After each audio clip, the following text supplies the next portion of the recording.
તો ચાલો દર્શક મિત્રો એ વાત કરી લઈએ, ચર્ચા કરી લઈએ કે શિયાળાની આ ઋતુમાં તમે કયા 5 પ્રકારના જ્યુસ પી શકો.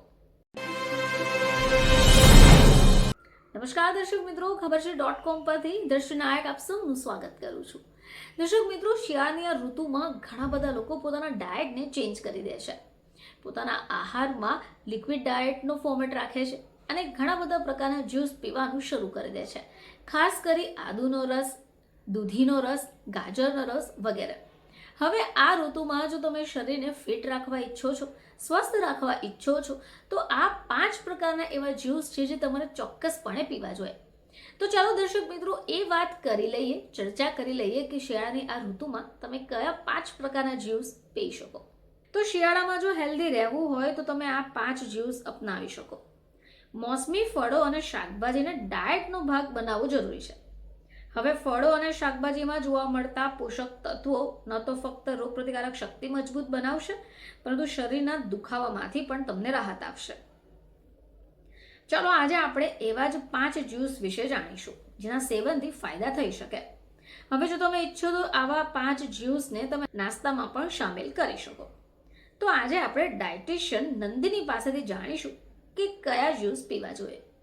મિત્રો, સૌથી પહેલાં વાત કરીએ બીટ અને ગાજરના જ્યુસની. તો બીટ અને ગાજરને સૌથી પહેલાં ધોઈ કાઢો. તેમાં થોડું આદું, થોડું મીઠું નાખીને એને બ્લેન્ડ કરી દો. હવે તમારે એને ફિલ્ટર કરવું પડશે.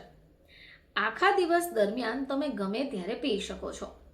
હવે આ જ્યુસના સેવનથી તમે મોસમી રોગો અને શરીરના દુખાવાને પણ દૂર કરી શકો છો.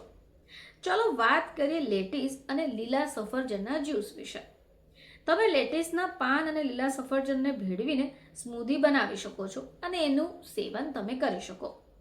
હવે આ જે પીણું છે એક હેલ્ધી પીણું તરીકે ગણાય છે. તમે એ બાળકોને પીવા માટે પણ આપી શકો છો. ચલો વાત કરીએ કીવી અને સ્ટ્રોબેરી જ્યુસની. તો જેમ તમે જાણો છો તેમ કીવી અને સ્ટ્રોબેરી વિટામિન સીના મુખ્ય સ્ત્રોત માનવામાં આવે છે. હવે તમે તમારા આહારમાં આ 2 રસનો સમાવેશ કરી શકો. આ જ્યુસ તમારા સ્વાસ્થ્યની સાથે ત્વચા માટે પણ ઉપયોગી છે. ચલો વાત કરીએ ટામેટા અને વનસ્પતિના જ્યુસની. તો ટામેટા અને પાર્સલીનો રસ બનાવવા માટે તમે લીંબુ અને ફુદીનો પણ એડ કરી શકો. રોગપ્રતિકારક શક્તિ વધવાની સાથે તમને એ મોસમી રોગોથી પણ બચાવશે અને આ જ્યુસમાં તમને ભરપૂર પ્રમાણમાં વિટામિન B9 મળી જશે. હવે વાત કરીએ લીલા શાકભાજીના જ્યુસ વિશે.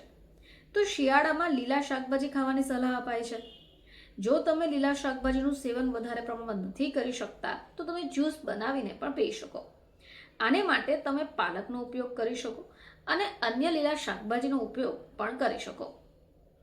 દર્શક મિત્રો, જો તમને નસોના દુખાવાની સમસ્યા હોય તો તમે તમારા આહારમાં આ 5 રસોનો સમાવેશ કરી શકો. ફરીથી તમારી સમક્ષ હાજર થઈશું. ત્યાં સુધી જોતા રહેજો ખબર છે .com.